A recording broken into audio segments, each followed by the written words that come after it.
Underneath the white marble of the Taj Mahal lies a sophisticated engineering system that has survived 4 centuries of storms and earthquakes. Given our access to modern robotics, massive 3D printers, and precision laser tools, putting together an exact replica today should be a straightforward engineering task.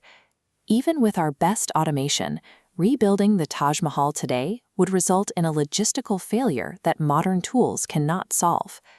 To understand why modern technology hits a wall here, we need to conduct a full mega-project audit and generate a modern invoice for the monument, starting from the ground up. The first major bottleneck is the location. The Taj is built on a muddy, unstable riverbank, where a standard heavy building would simply sink.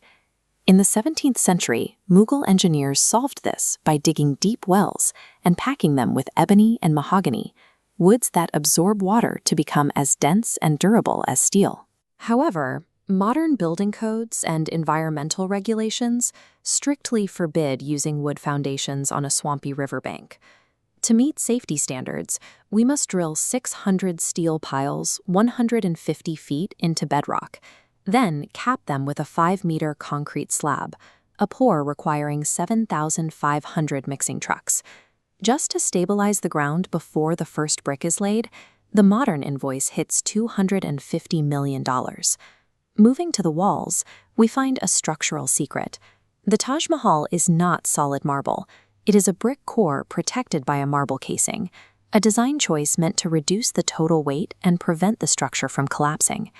Sourcing 7,000 tons of the required Makrana marble is the next hurdle. Modern supplies of this specific stone are depleted, with the remaining high-grade material locked behind exclusive mining leases.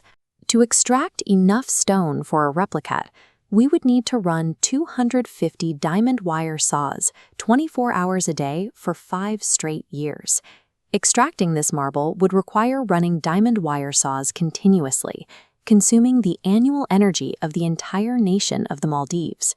We then have to move that stone 300 kilometers using 1,100 trucks, with one arriving every 15 minutes for 8 months.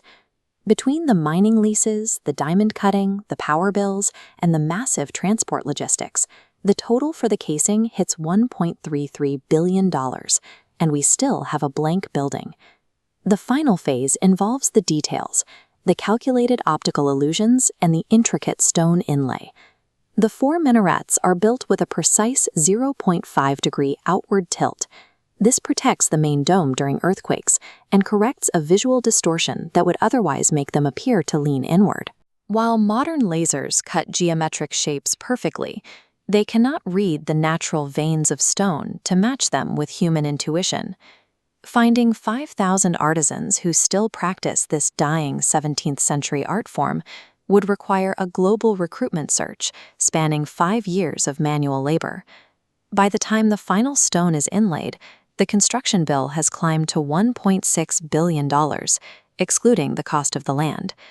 Once you factor in 42 acres of land, the reflecting pools, and the surrounding gardens, the total bill for a modern replica reaches roughly $2 billion.